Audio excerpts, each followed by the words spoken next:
Okay, so now we've covered the different types of businesses. What I want to move into now is the functions of a business, okay?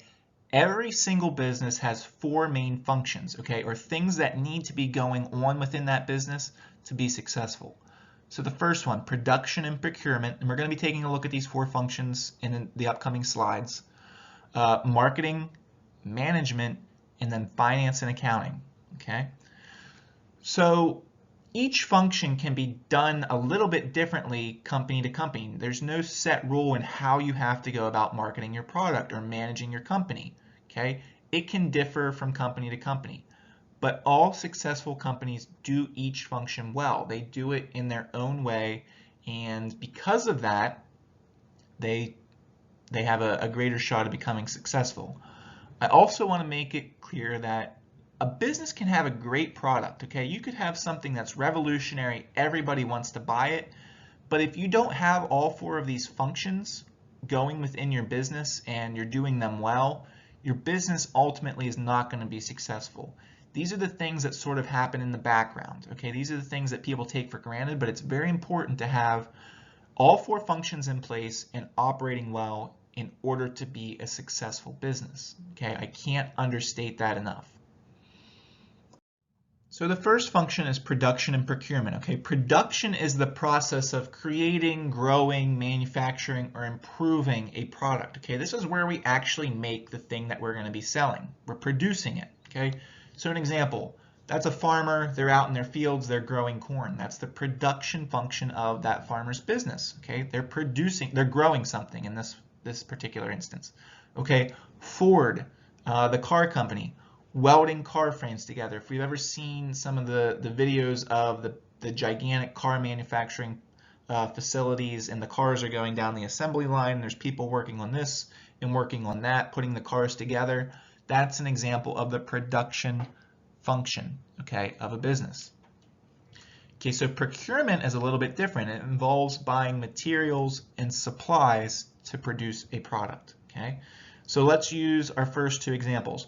Well, a farmer can't grow corn if they don't have corn seeds, okay? So the process of the farmer going out and buying those corn seeds, okay, buying the materials that he needs to do his job, that would be procurement, okay? Or Ford buying steel and welding torches to do that welding of the car frames. Procurement is going out and getting the things that you need in order to do your production function, okay? So that's the difference. Production, we're actually creating something. Procurement, we're going out and getting the things that we need to do the production of our business. Okay, so that is the first function of any business. Okay, now our second function is marketing. I don't want to spend a ton of time on this because we've seen a lot of this stuff already in our class, but it's all activities that occur once a product leaves the producer. Okay, so we're done making our product, and it's the time and the things that go into that until it's sold to the customer. So everything that happens from the time that we're done with the product until the person buys that product would be considered the marketing function, okay? Lots of different things can fall into this: research, advertising, distributing the product, etc. Okay, we've already seen that companies spend a significant amount of money on making sure that their products are purchased, okay? What's the sense in producing something if nobody's ever going to buy it or nobody wants it? Marketing is making sure that people know about a product and can get the product and ultimately buy the product. All right, so now our third function is management, okay? It is the process of achieving a company's goals by effectively using resources. Okay, so we can kind of take this concept of management and apply it to our own lives, okay? Think about yourself. Well, if your overall goal is to get good grades in a particular class, you need to manage that process. You need to think about what resources are available to you. Well, some of the resources would be your teacher, okay, the notes, the textbook, using internet research. Those are the resources available to you as a student.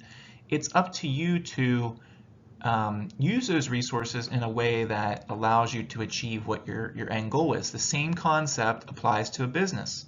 Okay, what resources do we have available to us as business owners, and then how are we going to use those resources to achieve whatever it is that our goal is? And we've already seen that goals can vary depending on what type of business it is. If you're running a for-profit business, you're going to have a different goal than if you're running a non-profit business. It's up to management to do this function of a business.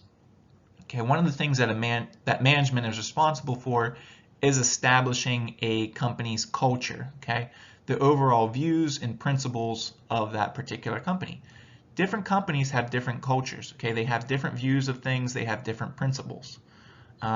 Some businesses, they want to offer their product at the lowest price, okay? Some companies want to offer a luxury experience for their customers, okay? Those things are defined by that company's culture, what their views are and their principles. Management is responsible for planning, organizing, and controlling, okay? Those are the three main things that management's responsible for. Another way of looking at it might be easy for you to remember is, what do we want to do, okay? How do we do it? And then what do we need to change? So planning, what do we want to do, okay? Organizing, how do we do it? And then controlling, what do we need to change? Something wasn't working right, so now we need to go back and we need to readjust things and change some things to get to where we want to go. All right, so this is really the role of management within a business. Okay, so now our last function is finance and accounting. So finance is focused on how to use and manage a company's money. Do we want to put money into this project, or do we want to put money into this project? Which project do we think is going to give us the biggest return or is going to achieve our mission? That is the finance function of an organization. They're looking forward, okay? They're looking into the future about how do we want to use our money moving forward. Okay, now that's different than accounting. Accounting is keeping track of company's financial situation, okay? They're sort of looking back or looking at the present time. How much money do we have now? How much money did we spend over the last 6 months, the last year? How much money did we bring in over that same period of time? Okay, so in general, accounting is sort of taking a look back on how did we do. That's an easy way to remember the differences between finance and accounting, because a lot of times, and I think if you were to ask a lot of people what the difference between finance and accounting is, they really wouldn't be able to give a good example. A clear way of looking at the difference is finance is looking forward and accounting is more looking back or looking at the present time. Accounting is responsible for producing 3 key documents. So if you ever study business in college or you get into some sort of business role within a company, you're definitely going to become familiar with the balance sheet, the profit and loss statement, and the cash flow statement. Okay, so real quick, I know this isn't an accounting class, but it's good to have a basic understanding of what this is. So a balance sheet is basically how much money do you have right now. Balance sheet is really broken down into assets, okay, so the things that we own, liabilities, the things that we owe, and then equity is the amount of money left over, okay, or the difference between assets and liabilities. It's telling you where you're at right now financially, okay, at a given period in time. A profit and loss statement is going to tell you how much money you earned, okay, and different categories of ways that you earned money over a period of time in the past. And then where did you spend your money in different categories over that same period of time? That's a profit and loss statement. So it's going to give you a sort of historical look back over a period of time.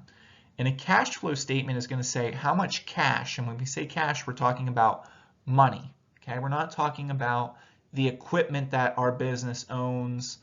We're talking about just cash or money. How much cash do I have right now, and where has my cash been used over the last 6 months or month or year? Okay, so once again, cash flow statement is going to combine sort of that concept of where do I stand right now and what was my performance and where was my cash used over a historical period of time. Okay, so it's the accounting function within a business that's responsible for producing those 3 key documents.